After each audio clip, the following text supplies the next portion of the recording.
ભારતીય પરંપરા મુજબ યોગ શારીરિક અને માનસિક સ્વાસ્થ્ય માટે ખૂબ જ ઉપયોગી છે. યોગના મહત્વને નાગરિકો સમજે અને દરેક નાગરિક સ્વયં યોગ કરી સ્વસ્થ બને તે હેતુથી વિશ્વ યોગ દિવસની ઉજવણી ખેડબ્રહ્મા શહેરમાં અલગ અલગ સ્થળ પર કરવામાં આવી. મોટી સંખ્યામાં લોકો યોગમાં જોડાયા. સરકારી વહીવટીતંત્ર દ્વારા ખેડબ્રહ્મા શહેર અને તાલુકા કક્ષાની ઉજવણી સેટ કેટી હાઈસ્કૂલમાં યોગ ટ્રેનર ચેતના સોલંકી દ્વારા યોગ કરાવ્યા. મામલેદાર એનટી પરમાર, ચીફ ઓફિસર સાવન રતાણી, પીએસઆઈ એવી જોશી, આચાર્ય વિભાષભાઈ રાવલ, પૂર્વ ધારાસભ્ય અશ્વિન કોટવાલા, વિવિધ કચેરીનો સ્ટાફ, હાઈસ્કૂલના શિક્ષકો, વિદ્યાર્થીઓ મોટી સંખ્યામાં ઉપસ્થિત રહ્યા હતા. જ્યારે ખેડબ્રહ્મા શહેર અને તાલુકા ભાજપ દ્વારા બગીચામાં યોગ કરવામાં આવ્યા. શહેર અને તાલુકા ભાજપ કાર્યકરો જોડાયા હતા.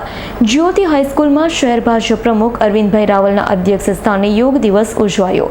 સાથે આચાર્ય સુરેશ પટેલ, વિદ્યાર્થીઓ તથા મારવાડના નાગરિકો દ્વારા સંગીતમય યોગ અને સૂર્ય નમસ્કાર કરવામાં આવ્યા. ખેડબ્રહ્માની જ્યુડિશિયલ કોર્ટમાં જજ કેસી મંઘાણીના અધ્યક્ષ સ્થાને યોગ કરાવ્યા હતા, જેમાં બાર એસોસિએશનના વકીલ સભ્યો તથા કર્મચારી યોગમય બન્યા હતા.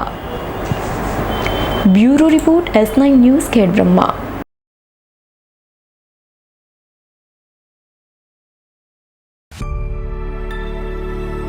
અમારી તમામ માહિતીથી અપડેટ રહેવા માટે જોડાયેલા રહો S9 ન્યૂઝ સાથે.